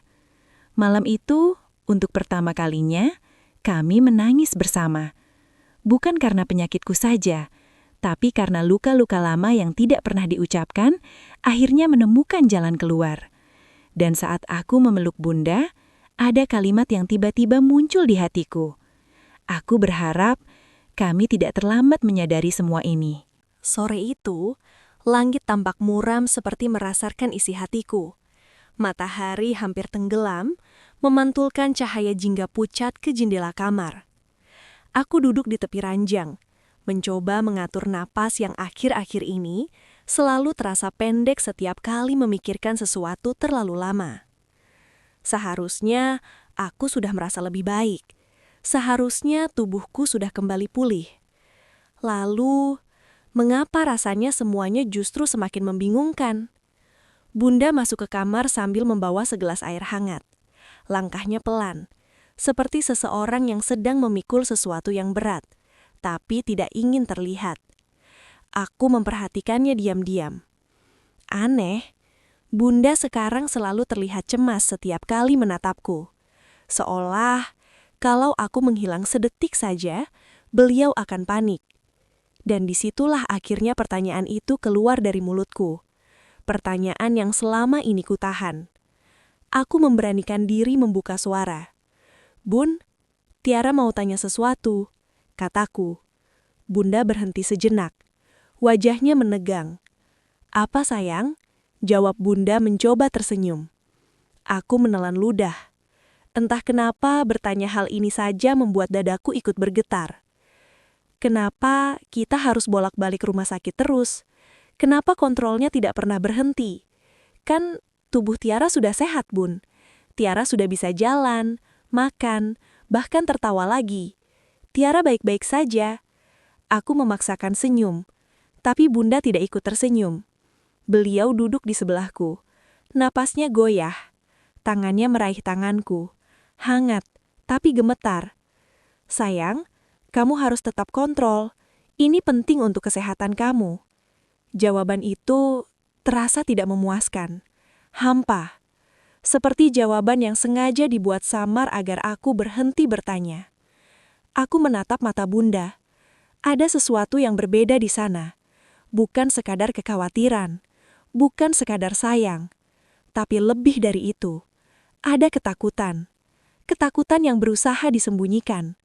Aku mengerutkan dahi. "Penting kenapa, Bun? Ada apa sih? Tolong, jangan cuma jawab penting. Tiara capek. Tiara ingin tahu." Bunda terdiam. Sangat lama. Hening menekan udara di kamar sampai rasanya sulit bernapas. Aku melihat bibir Bunda bergetar, seolah ia ingin berkata sesuatu, tapi menahan diri. Lalu tiba-tiba beliau berdiri dan berbalik, menghindari tatapanku. Punggungnya terlihat menegang. Suara Bunda lirih ketika jawabannya akhirnya keluar. Ada hal-hal yang belum saatnya kamu tahu. Dunia seakan berhenti. Kata-kata itu seperti palu yang menghantam dadaku. Bukan saatnya. Belum saatnya aku tahu. Kenapa aku seperti pasien yang sedang dijaga dari sesuatu yang besar. Sesuatu yang mungkin menakutkan. Aku merasakan hawa dingin merayap di tulang belakangku. Bunda, Tiara bukan anak kecil lagi. Jangan sembunyikan apapun dari Tiara. Tolong. Suara itu pecah di ujungnya. Karena aku takut. Sungguh takut. Bunda mengusap wajahnya. Aku bisa melihat jelas bagaimana matanya merah, seperti sudah lama menahan tangis. Sayang, aku cuma tidak mau kamu stres. Kamu baru mulai membaik. Kamu baru mulai tersenyum lagi. Ibu cuma takut kalau kamu tahu semuanya, kamu akan jatuh lagi. Hatiku terasa diremas. Semua. Ada apa sebenarnya? Kenapa seolah-olah aku sedang di pinggir jurang tanpa aku sadari? Pertanyaan itu menari-nari di kepalaku, menekan dada hingga terasa sesak. Aku ingin berteriak. Aku ingin memaksa Bunda menjawab. Namun saat aku hendak membuka mulut, Bunda justru mendekat dan memelukku erat.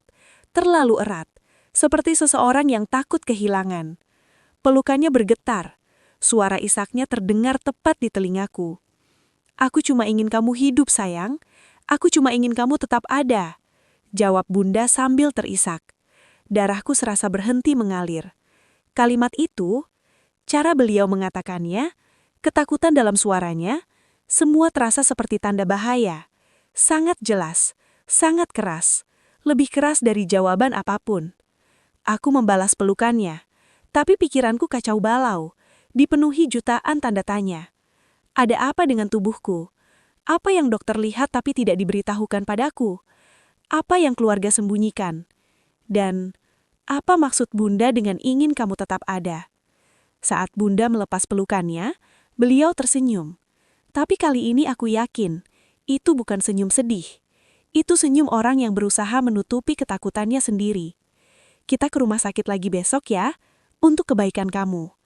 Aku hanya mengangguk, karena tidak sanggup berkata-kata lagi. Saat Bunda keluar dari kamar, aku menunduk dan menatap kedua tanganku. Jantungku berdebar cepat, bukan karena sakit, tapi karena sesuatu yang lebih menakutkan, ketidakpastian. Dan untuk pertama kalinya, aku merasakan sesuatu yang merayap perlahan ke dalam pikiranku. Apakah aku sebenarnya belum sembuh? Apakah selama ini mereka menyembunyikan sesuatu dariku?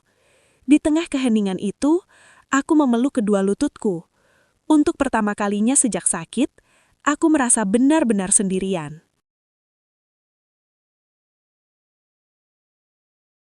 Hari itu seharusnya menjadi hari yang sederhana. Tidak ada hal besar yang terjadi, tidak ada pikiran yang berat, tidak ada tanda-tanda buruk. Aku hanya menjadi remaja biasa. Aku baru saja pulang dari les bersama teman-temanku. Kami tertawa di sepanjang jalan, membicarakan hal-hal konyol, nilai ulangan, gebetan, rencana liburan. Suara tawa mereka terdengar ringan. Dan untuk pertama kalinya setelah sekian lama, aku merasa ikut ringan. Seolah-olah hidupku normal kembali. Seolah-olah aku bukan anak yang sering sakit. Seolah-olah aku tidak sedang berada dalam lingkaran kontrol rumah sakit yang tak kunjung selesai. Saat kami berpisah di depan gang, aku masih tersenyum. Udara sore terasa hangat, matahari memudar pelan, dan aku berpikir, mungkin Bunda hanya terlalu khawatir. Mungkin memang tidak ada apa-apa. Tapi semuanya berubah dalam hitungan detik. Saat kaki melangkah masuk ke rumah, dunia tiba-tiba bergoyang. Lantai terasa seperti bergerak. Suara-suara di sekitar memudar, dan nafasku seakan ditarik keluar paksa dari tubuhku. Aku mencoba memanggil seseorang. Bun? Tapi tidak ada suara yang keluar. Hanya bisikan lemah yang bahkan tidak sanggup menembus udara. Pandanganku mulai gelap di pinggirannya. Seperti kamera yang perlahan menutup. Semuanya kabur. Semuanya menjauh. Tubuhku kehilangan keseimbangan.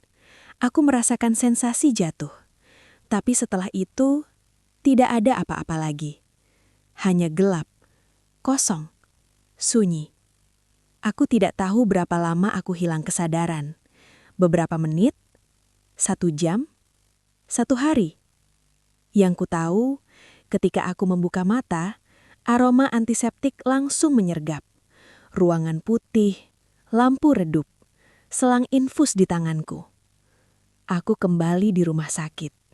Dan lebih menyakitkan lagi, yang pertama kulihat adalah wajah Bunda. Wajahnya sangat pucat, seperti orang yang tidak tidur berhari-hari. Matanya bengkak, hidungnya merah. Kedua tangannya menggenggam tanganku erat, terlalu erat, seolah aku akan hilang jika beliau melepaskannya. "Tiara, sayang, kamu dengar Bunda kan? Kamu sadar ya?" "Ya Tuhan, terima kasih." Suara beliau pecah. Beliau langsung memelukku, memegangi kepalaku, berulang kali mengusap wajahku seperti memastikan bahwa aku benar-benar hidup. Saking kacaunya, aku bahkan tidak tahu apa yang harus kukatakan. Kepalaku berat, dadaku sesak, tubuhku lemah seperti kapas basah. Aku hanya bisa berbisik, "Bun, kenapa Tiara di sini lagi?" Bunda tidak langsung menjawab. Beliau terdiam lama, sangat lama, hingga aku bisa mendengar isaknya yang ia tahan di tenggorokan. Lalu akhirnya ia menjawab, suaranya bergetar. "Kamu pingsan lagi, tapi kali ini kamu tidak bangun-bangun. Bunda takut kamu tidak kembali, Tiara." Aku membeku. Ada rasa ngeri yang menjalar perlahan, lebih dingin dari udara AC rumah sakit, lebih menusuk daripada jarum infus. Pingsan itu lebih parah? Aku menelan ludah dengan susah payah. Dokter bilang apa? Bunda menggeleng, tapi bukan gelengan santai, itu gelengan putus asa. Dokter sedang menunggu hasil pemeriksaan, tapi mereka bilang, kondisi kamu memburuk, sayang." Jantungku seperti diperas. Memburuk, bukan stabil, bukan belum pulih, tetapi memburuk. Kata itu saja cukup untuk membuatku ingin menangis. Aku memejamkan mata, mengambil nafas pelan, walau terasa sakit. Aku pikir aku sudah membaik. Aku pikir semua sudah hampir selesai. Aku pikir aku bisa hidup normal, walau hanya sedikit. Tapi realita mengguncangku seperti tsunami. Ternyata tubuhku tidak baik-baik saja. Ternyata semua keceriaan tadi siang hanya jeda kecil sebelum badai kembali menerjang. Bunda duduk di kursi sebelah randang sambil menutupi wajahnya. Bahunya terguncang kecil. Suara tangisnya lirih, tapi terdengar jelas, menghancurkan ruangan sunyi itu. Aku ingin menghiburnya. Aku ingin bilang aku baik-baik saja. Tapi aku tidak bisa berbohong. Tidak kali ini. Karena tubuhku sendiri terasa seperti sedang berjerit pelan di dalam. Bunda mendekat lagi, menggenggam tanganku. "Sayang, kamu harus kuat. Kamu harus bertahan. Tolong jangan tinggalkan Bunda." Aku ingin menangis, ingin sekali. Tapi tubuhku terlalu lemah, bahkan untuk menghasilkan air mata. Aku hanya membalas genggamannya. "Tiara gak akan kemana-mana, Bun." Tapi dalam hatiku, aku justru bertanya, tapi apakah tubuhku sanggup bertahan? Apa sebenarnya yang terjadi pada diriku? Kenapa kondisinya semakin parah, bukan membaik? Dan di dalam diam itulah, untuk pertama kalinya sejak semua ini bermula, aku benar-benar takut. Takut kehilangan diriku sendiri. Takut kalau suatu hari aku tidur, lalu tidak bangun lagi. Takut melihat wajah Bunda menangis seperti itu lagi. Takut pada kebenaran yang masih disembunyikan semua orang dariku. Malam itu, kamar rumah sakit begitu sunyi. Hanya suara monitor jantung yang memecah keheningan. Bip, bip, bip. Suara yang seharusnya menenangkan, tapi justru membuatku merasa seperti tahanan yang diawasi setiap detik. Lampu kamar redup. Bunda duduk di kursi dekat ranjang, menggenggam tas kecilnya. Tubuhnya membungkuk lelah. Aku melihat wajahnya. Wajah yang dulu selalu tampak tegas dan sibuk, kini terlihat rapuh. Matanya sembab, kantong matanya menghitam, dan setiap tarikan nafasnya seperti membawa beban yang tak terlihat. Tanpa sadar, dadaku sesak. Aku tidak kuat melihatnya begitu. Dan akhirnya, aku tidak bisa menahan pertanyaan yang selama ini kutahan. Dengan suara pelan, namun getir, aku bertanya, "Bunda, Tiara sakit apa sebenarnya? Kenapa Bunda nggak pernah bilang yang sebenarnya? Kenapa harus Tiara yang sakit seperti ini? Kenapa harus aku? Kenapa Allah ambil masa remaja Tiara? Kenapa?" Suara itu pecah, tak tertahankan. Air mataku mengalir deras, lebih cepat dari yang bisa kucegah. Setiap kata seperti menusuk jantungku sendiri. Tapi aku harus mengatakannya. Bunda terdiam, matanya melebar pelan. Seakan kata-kataku adalah pukulan yang tak pernah ia siap terima. Lalu air mata Bunda jatuh tiba-tiba. Tidak satu, tapi banyak. Mengalir tanpa kontrol. Beliau menutup mulutnya dengan tangan. Tubuhnya bergetar keras. "Maafkan Bunda. Maafkan Bunda. Bunda jahat. Bunda bodoh. Bunda nggak tahu apa-apa. Bunda cuma takut kehilangan kamu, sayang." Suaranya patah. Dadaku ikut terasa retak mendengarnya. Aku ingin memeluknya, tapi kemarahanku menahan tubuhku. Emosiku berantakan. Setengah diriku ingin memaafkan, setengah lagi ingin berteriak. Aku menunduk. Suara tercekak di tenggorokan. Bunda selalu bilang Tiara kuat. Tapi Tiara capek. Tiara takut. Tiara ingin hidup seperti yang lain. Kata-kata itu keluar sambil bertabah, disertai air mata yang jatuh tanpa henti. Bunda mendekat, menggenggam tanganku. "Sayang, kalau bisa Bunda tukar tempat sama kamu. Bunda rela. Tapi Allah memilih kamu bukan karena kamu lemah. Karena kamu istimewa." Aku menggeleng, marah. Kalau Allah sayang, kenapa harus seperti ini? Untuk pertama kalinya aku berkata seperti itu. Kepadaku sendiri, kepada takdirku, kepada Tuhanku. Aku tidak berteriak. Aku tidak memaki. Aku hanya hancur. Dan di titik itu, aku merasa paling sendiri. Setelah hari itu, aku jadi pendiam. Bunda dan ayah tetap ada di sampingku. Tapi aku sering memalingkan wajah. Bukan benci, hanya terlalu banyak luka yang belum tertata. Kakakku, Satria, berusaha mencairkan suasana dengan candaan. Tapi aku hanya tersenyum kecil, tanpa benar-benar merasa lucu. Di dalam kamar rumah sakit yang dingin itu, aku hanya bisa menatap langit-langit berpikir. Mengapa hidupku berubah secepat ini? Mengapa tubuhku seolah mengkhianati diriku sendiri? Mengapa aku merasa lebih takut dari sebelumnya? Aku mulai merasa putus asa, kehabisan tenaga, kehilangan arah. Saat malam datang dan semua sudah tertidur, hanya aku yang masih terbangun. Dengan tubuh lemah, aku memegang selimut yang menutupi kakiku. Tidak ada tawa teman-temanku. Tidak ada suara riuh sekolah. Tidak ada bayangan masa depan yang pasti. Hanya detak jantung dan rasa sakit yang datang dan pergi, sesuka hati.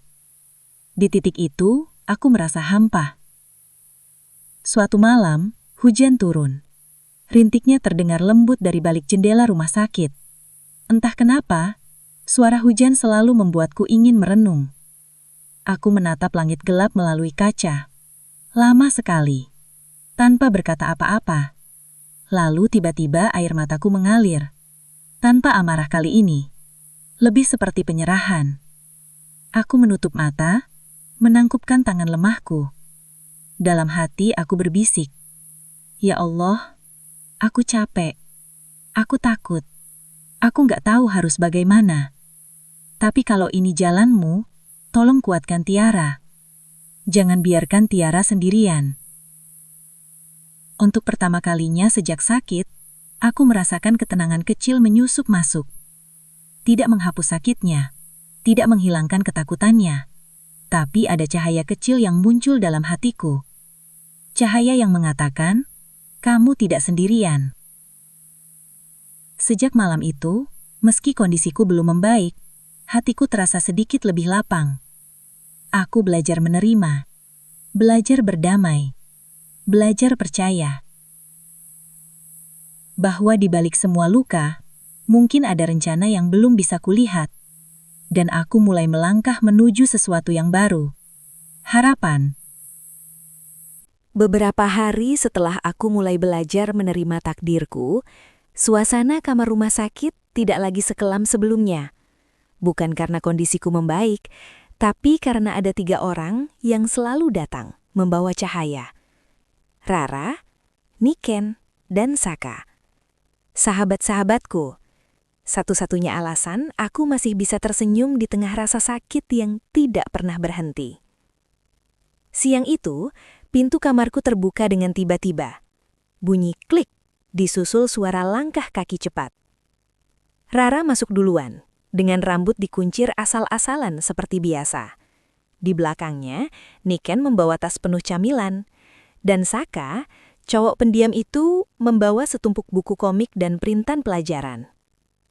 Rara langsung memaki kecil. Tiara, aku bawa berita penting. Bu Mira masuk kelas pakai daster. Daster! Aku ulang ya. Daster!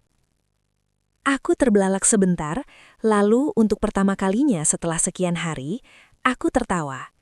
Tawaku masih pelan, masih dibatasi rasa lelah. Tapi itu tawa yang tulus. Niken meletakkan tasnya dan berjalan mendekat. Kami rindu banget sama kamu. Sekolah tuh sepi kalau kamu nggak ada. Serius. Saka hanya tersenyum tipis, tapi aku tahu dia berusaha keras terlihat kuat di depanku. Aku bawa komik One Piece. Luffy katanya bisa bikin kamu semangat. Aku terkekeh kecil. Terima kasih semua. Kalian datang setiap hari, nggak capek.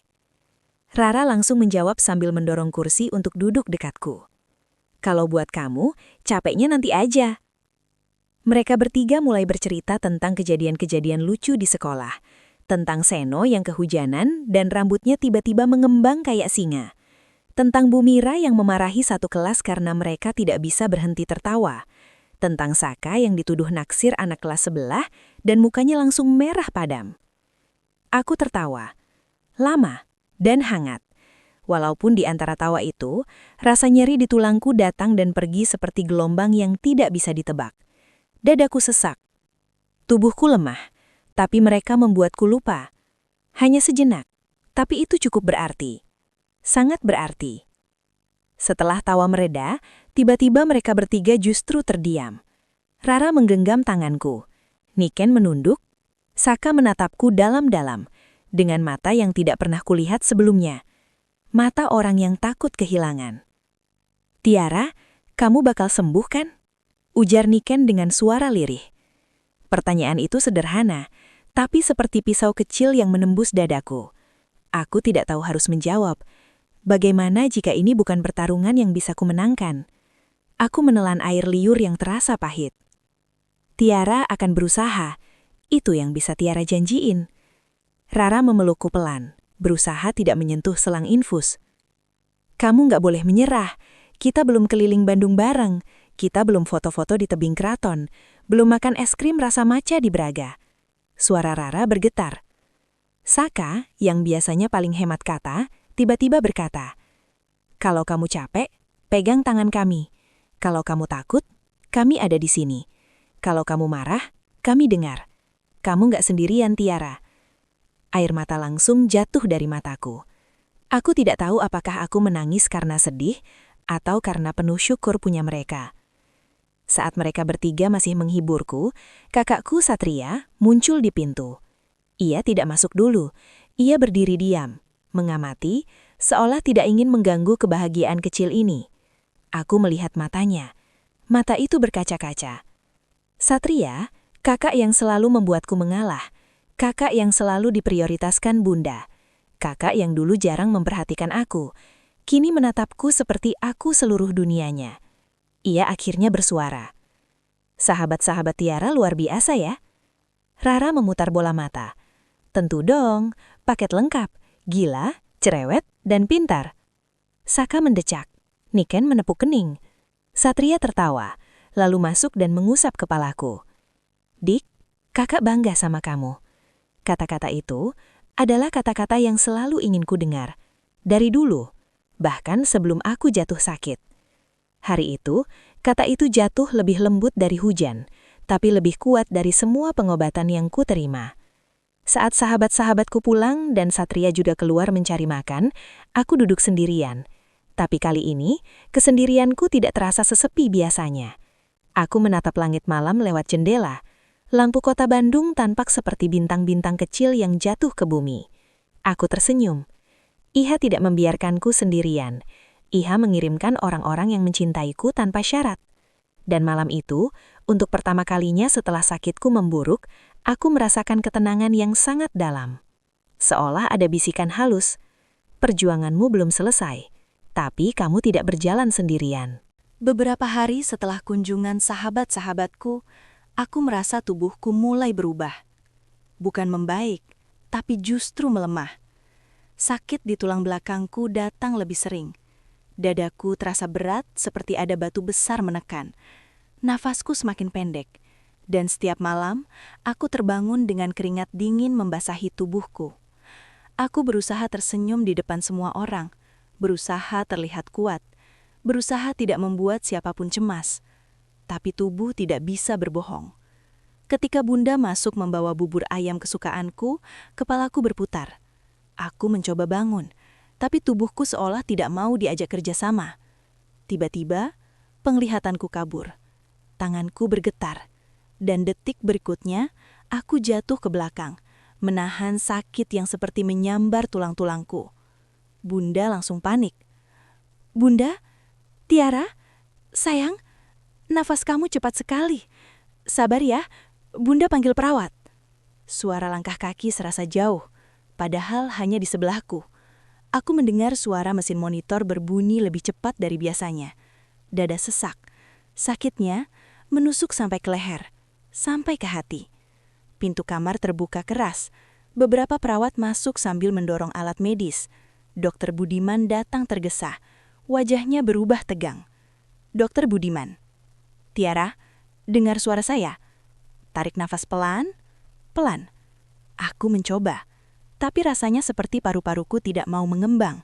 Dokter memberi isyarat pada perawat. Oksigen dipasang, infus ditambah.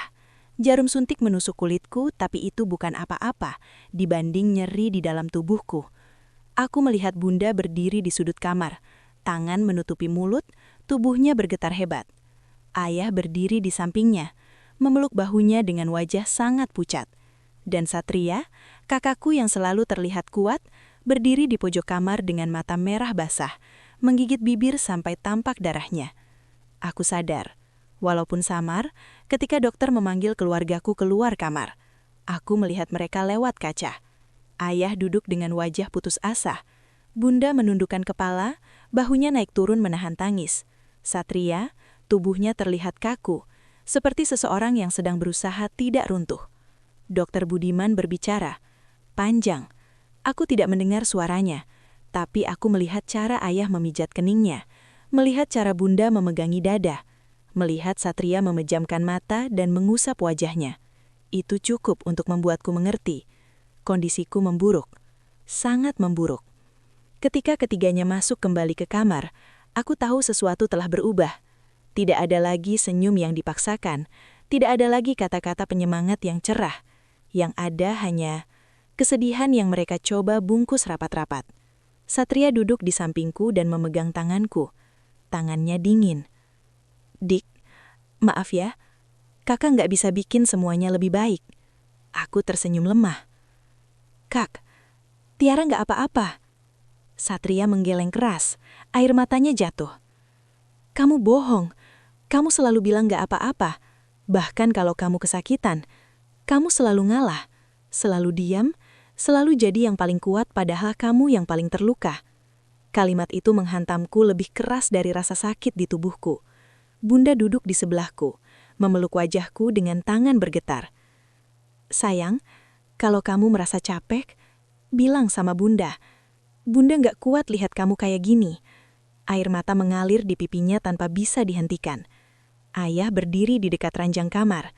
Ia tidak menangis, tapi wajahnya tampak seperti seseorang yang terbelah di dalam. Malam itu, ruang VIP yang biasanya sunyi berubah menjadi tempat semua orang menahan nafas. Ayah duduk memegang tasbih, bibirnya komat kamit tanpa henti. Bunda memeluk Quran kecil sambil berdoa dengan air mata tetes demi tetes. Satria duduk di sampingku, tidak mau pergi, tidak mau tidur, tidak mau makan. Dan aku berusaha tersenyum, berusaha memberi kekuatan. Padahal aku tahu, aku semakin lemah. Dan mereka tahu, walaupun tidak ada yang berani mengatakannya. Malam itu terasa panjang, terlalu panjang. Aku merasakan sesuatu di dalam tubuhku, seperti nyala lilin yang semakin kecil, semakin redup. Namun di tengah ketakutan itu, ada satu hal yang terus kupeluk. Aku tidak sendiri. Untuk pertama kalinya dalam hidupku, aku merasakan semua cinta itu kembali kepadaku. Setelah bertahun-tahun, aku selalu memilih mengalah. Malam itu dingin. Sangat dingin. Padahal AC kamar rumah sakit tidak diatur terlalu rendah. Namun tubuhku menggigil. Entah karena suhu atau karena firasat buruk yang selama beberapa minggu ini semakin menguat. Bunda duduk di samping ranjangku, memegang tanganku yang dingin. Wajahnya pucat, mata berkantung hitam, seperti seseorang yang sudah terlalu sering menangis tapi tetap harus tersenyum. Ayah berdiri tidak jauh dari kami. Biasanya ayah selalu terlihat tegar, penuh wibawa, dan menjadi penyangga keluarga. Tapi malam itu, ayah terlihat kecil, seperti ada dunia besar yang sedang menindih pundaknya. Aku memandangi mereka berdua. Bunda, ayah, kalian kenapa? Tidak ada jawaban, hanya ada keheningan yang terlampau panjang, menyesakkan. Dan kemudian pintu kamar diketuk. Seorang dokter masuk, dokter yang sudah menangani aku cukup lama. Tapi malam ini, sorot matanya berbeda. Ada sesuatu di matanya yang membuatku ingin bersembunyi di balik selimut dan pura-pura tidak ada di dunia ini. Dokter menatapku lembut, lalu menatap kedua orang tuaku. Boleh kita bicara sebentar? Bunda spontan menggenggam tanganku lebih kuat, seolah menolak permintaan itu.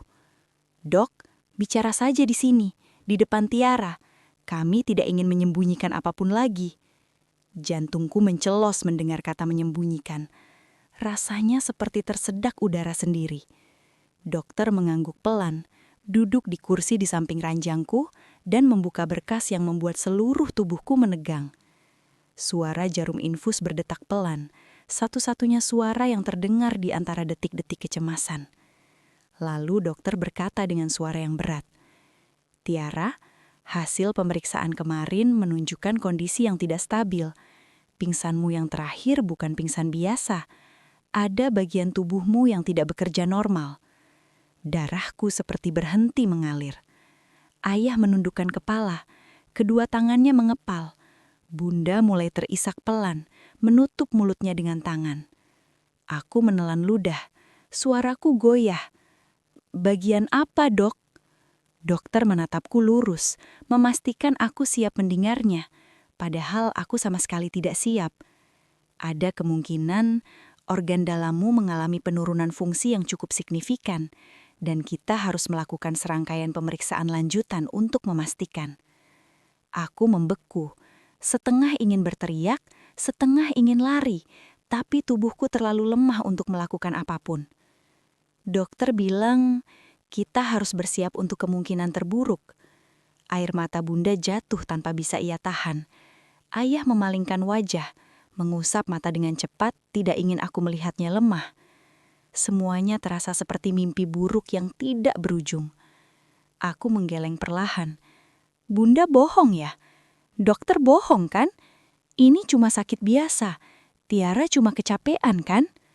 Bunda memelukku tiba-tiba. Erat sekali. Pelukannya bergetar, seperti seseorang yang sedang memeluk orang terpenting dalam hidupnya, takut kehilangan kapan saja. Tubuhku melemah dalam pelukan Bunda. Aku menangis, hancur, pecah. Rasanya seperti seluruh dunia runtuh tepat di atas dadaku. Semua tawa, semua impian, semua harapan. 19 tahun hidupku terputar cepat di kepalaku. Dan untuk pertama kalinya, aku merasakan ketakutan yang sebenar-benarnya. Bukan takut jarum infus, bukan takut pingsan lagi, tapi takut tidak punya waktu. Takut suatu hari nanti aku membuka mata, tapi tidak lagi berada di dunia ini. Ayah menggenggam bahuku, suaranya serak. Kita akan berjuang sama-sama. Apapun hasilnya, kamu tidak sendiri. Kami di sini, selalu. Aku hanya bisa mengangguk kecil, meski dalam hati aku ingin menjerit memohon waktu tambahan. Waktu untuk sehat, waktu untuk bahagia, waktu untuk menjadi remaja normal. Ketika dokter keluar, meninggalkan kami bertiga dalam ruangan yang semakin hening, aku memandang langit-langit kamar rumah sakit. Dan di tengah air mata yang terus mengalir, di tengah rasa takut yang menjerat seluruh jiwaku, aku berbisik lirih, hampir tidak terdengar. Apa ini akhir dari perjalanan Tiara, atau awal dari sesuatu yang lebih berat lagi? Tidak ada yang menjawab, hanya suara mesin infus dan isak tertahan dari orang-orang yang paling aku sayangi. Namun jauh dalam diriku, sesuatu berubah. Ketakutan itu tidak mematikan aku, justru membuatku ingin bertahan, ingin membuktikan bahwa aku tidak akan menyerah. Meski berat, meski sakit, meski dunia terasa gelap, aku tahu satu hal, aku ingin hidup, dan aku akan berjuang, meski seluruh semesta seolah menahanku jatuh. Malam itu sunyi. Hening yang berbeda. Hening yang membuat dada terasa sesak, seakan udara enggan masuk. Beberapa minggu terakhir, tubuhku berubah drastis. Aku bisa merasakannya. Setiap hari, aku semakin lemah, semakin sulit bernapas, dan semakin sering merasa dunia ini berputar. Pengobatan yang biasanya membuatku membaik, kini justru seperti beban tambahan yang memuras sisa tenaga yang kupunya. Wajahku pucat. Rambutku mulai rontok di bantal. Tanganku semakin kurus, seperti sedang kehilangan sesuatu dari dalam, sesuatu yang tidak pernah kembali. Terkadang aku mencoba berdiri sendiri, kembali menjadi Tiara yang dulu, Tiara yang kuat dan selalu tersenyum. Namun, baru beberapa langkah saja, pandangan sudah berputar, napas tersengal, dan dunia menjadi gelap. Aku tahu tubuhku sedang kalah, tapi yang paling menyakitkan bukanlah rasa sakitnya, melainkan wajah kedua orang tuaku yang perlahan-lahan ikut hancur melihatku seperti ini. Suatu malam, setelah dokter datang untuk memeriksa kondisiku yang semakin menurun, aku melihat Bunda duduk di samping ranjang sambil memegang tanganku. Bunda sudah tidak menangis di hadapanku, tapi aku tahu air mata itu terus mengalir setiap kali ia berpaling atau keluar dari ruangan. Matanya bengkak. Wajahnya pucat, seperti seseorang yang telah memikul beban dunia. Jam menunjukkan lewat tengah malam. Aku terbangun karena rasa sakit di dada yang tidak biasa. Lebih berat, lebih menekan, lebih menakutkan. Bunda tertidur dalam posisi duduk. Tanganku masih dalam genggamannya. Hangat, namun terasa getar cemas bahkan dalam tidurnya. Aku mengangkat tangan pelan, membelai pipinya. Untuk pertama kalinya, aku merasakan sesuatu di dalam dada. Bukan sakit, tapi semacam kesadaran yang lembut. Halus, namun menusuk. Sepertinya, waktuku tidak lama lagi. Aku menarik napas pelan dan berbisik, suara yang hampir tidak terdengar. Bunda, adik lelah. Tangisan halus meluncur dari ujung mata Bunda, meski ia masih tertidur. Seolah hatinya mendengarkan meski telinganya tidak. Aku melanjutkan, walau suaraku bergetar. Maaf ya Bun, kalau adik pernah menyusahkan. Maaf kalau adik tidak sekuat yang Bunda harapkan. Maaf kalau adik tidak sempat membahagiakan bunda dan ayah. Air mataku jatuh membasahi tangan bunda. Adik sayang sama bunda, sama ayah, sama kakak Satria. Terima kasih sudah berjuang untuk adik.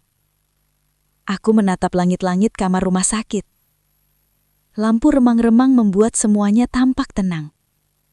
Seakan malaikat duduk di setiap sudut ruangan, menunggu dengan sabar.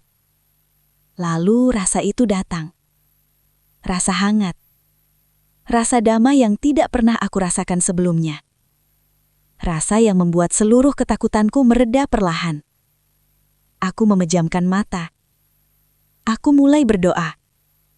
Bukan meminta kesembuhan. Bukan meminta keajaiban. Tapi meminta kekuatan untuk melepaskan. Aku berbisik pada Allah. Dengan suara yang bahkan mungkin tidak terdengar oleh dunia. Ya Allah, kalau ini memang jalan Tiara, kalau Engkau lebih sayang pada Tiara, Tiara ikhlas. Tiara pulang. Tiba-tiba, dada yang sesak itu terasa ringan. Napas yang berat tadi menjadi lebih pelan, teratur, dan nyaman. Seakan seseorang memelukku dengan lembut. Seakan ada tangan yang menenangkan jiwaku. Aku membuka mata pelan. Bunda terbangun saat itu. Mungkin karena merasakan genggamanku yang melemah. Ia tersentak. Meraih wajahku. Tiara? Sayang? Kamu kenapa? Tiara? Lihat bunda, nak. Aku mencoba tersenyum. Senyuman kecil yang mengandung semua cinta yang pernah tidak sempat kuucapkan. Bun, jangan sedih ya. Ayah masuk tergesa-gesa ketika mendengar suara bunda. Wajahnya tegang. Panik. Tapi ketika ia melihatku, ia seperti tahu. Tahu bahwa waktu kami tinggal seujung kuku. Aku memandang ayah dan bunda bergantian. Mataku mulai berat. Pandanganku berbayang. Aku ingin mengatakan sesuatu terakhir. Terima kasih. Sudah jadi orang tua terbaik untuk Tiara. Bunda menangis, memelukku erat. Ayah menggenggam tanganku. Suaranya pecah. Tiara, jangan pergi dulu, nak. Bertahan. Tapi tubuhku sudah terlalu lelah. Jiwaku terlalu letih untuk bertarung lagi. Aku menarik napas pelan. Sangat pelan. Hingga akhirnya aku tidak bisa membedakan mana napas dan mana keheningan. Dan di detik itu, aku merasakan sesuatu yang begitu indah. Damai. Ringan. Tanpa rasa sakit. Aku mendengar suara bunda yang pecah. Suara ayah yang memanggil namaku. Suara kakiku sendiri yang seperti menjauh. Namun semua itu terasa jauh. Semakin jauh. Kegelapan yang datang bukanlah kegelapan yang menakutkan. Justru terasa seperti pintu lembut menuju tempat yang lebih terang.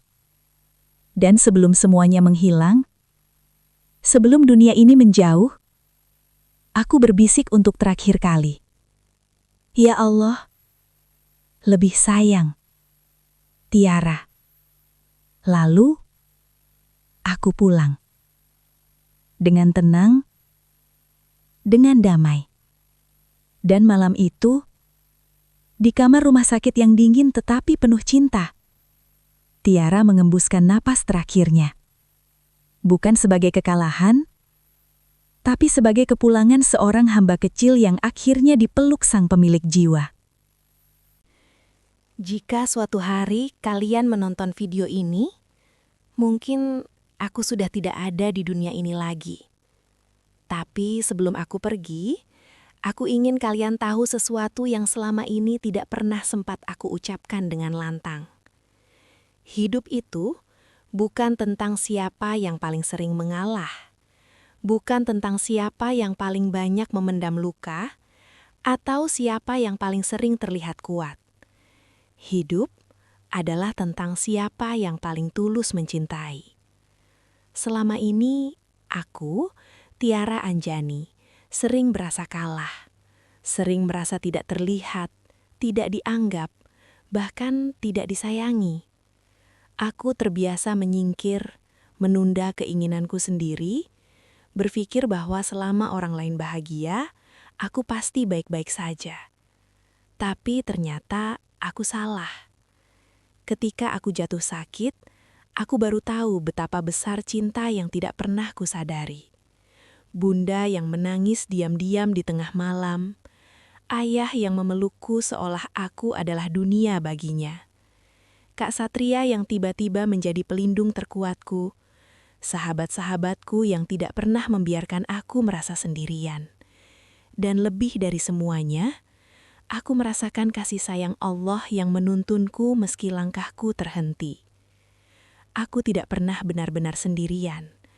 Aku hanya terlalu sibuk merasa tidak cukup, hingga lupa bahwa aku dicintai dengan cara yang mungkin tidak selalu terlihat. Jika nanti tubuhku tidak kuat lagi, jika suatu hari napasku berhenti di sebuah malam yang sunyi, jangan anggap itu sebagai akhir yang menyedihkan. Anggaplah itu sebagai caraku pulang, caraku beristirahat setelah perjalanan panjang yang melelahkan. Caraku dijemput oleh Tuhan yang lebih sayang padaku daripada siapapun. Dan kalau kalian merindukanku, lihatlah senyuman kecil di foto-fotoku. Itu bukan senyum palsu. Itu senyum seorang gadis yang selalu mencoba bahagia, meski hidupnya penuh ujian. Jika kalian masih diberi kesehatan, tolong sayangi tubuh kalian. Jangan abaikan rasa lelah. Jangan menganggap remeh sakit kecil. Bicaralah, menangislah, mintalah pertolongan. Karena hidup ini terlalu berharga untuk dijalani sendirian. Dan jika suatu hari kalian mendengar kabar bahwa Tiara telah pergi, jangan ingat aku sebagai gadis yang sakit. Ingatlah aku sebagai gadis yang selalu tersenyum. Gadis yang berusaha kuat meski hatinya rapuh. Gadis yang percaya bahwa cinta, sekecil apapun, selalu layak diperjuangkan. Terima kasih karena sudah mendengarkan ceritaku. Terima kasih sudah membiarkan aku hidup sekali lagi melalui kata-kata ini. Terima kasih karena di dunia yang begitu luas, kalian sempat berhenti sejenak untuk mengenalku. Dan jika nanti tangismu jatuh saat mendengar kisahku, tenang saja. Air mata itu akan sampai padaku. Di tempat yang lebih tenang, lebih damai, lebih indah, di mana aku akhirnya bisa tersenyum tanpa rasa sakit. Selamat tinggal dari aku, Tiara Anjani, yang kini telah berpulang dalam genggaman Allah yang paling lembut. Kalau cerita Tiara menyentuh hati kalian, jangan lupa tekan like, subscribe, dan share video ini, agar lebih banyak orang belajar menghargai hidup dan mendoakan semua pejuang sakit di luar sana. Terima kasih sudah menonton.